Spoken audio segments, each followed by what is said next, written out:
Colossal crash site set from Steven Spielberg's War of the Worlds.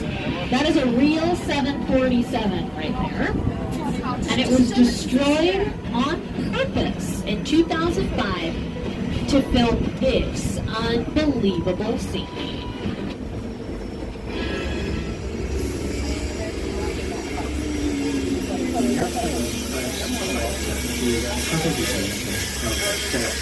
That is all designed around the vision to sit down and talk about War of the World. I thought, what if the 747 goes down right in a big area?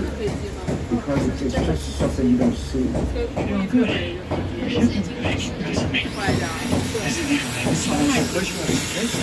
Now, close.